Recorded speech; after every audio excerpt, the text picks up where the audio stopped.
5 पांडवों से कैसे संबंध बनाती थी द्रौपदी।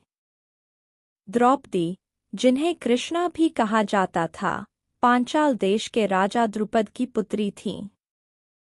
उनका जन्म यज्ञकुंड से हुआ था और उन्हें भगवान शिव से यह वरदान प्राप्त था कि वे एक महान नायक की पत्नी बनेंगी। जब उनका स्वयंवर हुआ तो उसमें अर्जुन ने मछली की आँख भेदकर उनका वरण किया।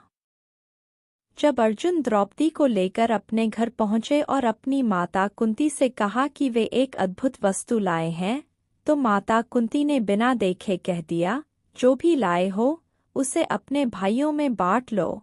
इस कथन को धर्म और माता के वचनों की रक्षा के लिए सत्य किया गया और इस प्रकार द्रौपदी 5 पांडवों की पत्नी बनी।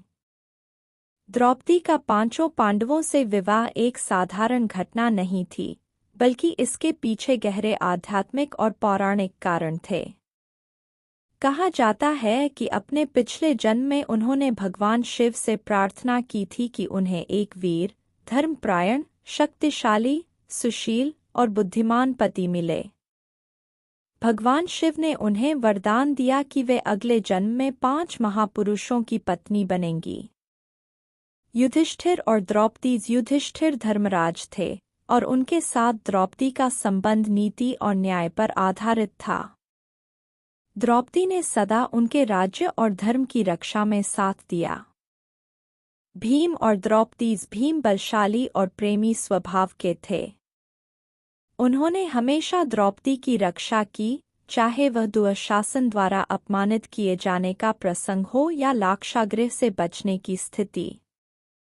अर्जुन और द्रौपदी। अर्जुन उनके वास्तविक स्वयंवर पति थे।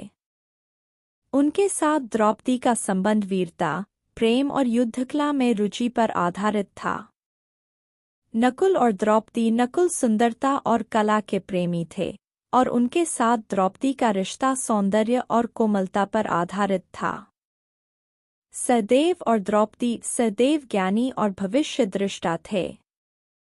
उनके साथ द्रौपदी का संबंध ज्ञान, आध्यात्म और गहन समझ पर आधारित था। द्रौपदी के साथ विवाह की विशेष व्यवस्था बनाई गई थी कि वह प्रत्येक पांडव के साथ 1 वर्ष तक रहेंगी और उस समय अन्य भाइयों को उनके कक्ष में प्रवेश करने की अनुमति नहीं थी। इस नियम का पालन किया गया ताकि सभी भाइयों में प्रेम और सम्मान बना रहे। द्रौपदी और 5 पांडवों का विवाह केवल एक ऐतिहासिक घटना नहीं, बल्कि आध्यात्मिक और सांस्कृतिक रूप से महत्वपूर्ण कथा है। यह हमें सिखाती है कि नारी केवल भोग्या नहीं, बल्कि परिवार और समाज की आधारशिला है। महाभारत में द्रौपदी का चरित्र एक ऐसी स्त्री का उदाहरण है जो साहसी, बुद्धिमान और आत्मसम्मान से परिपूर्ण थी।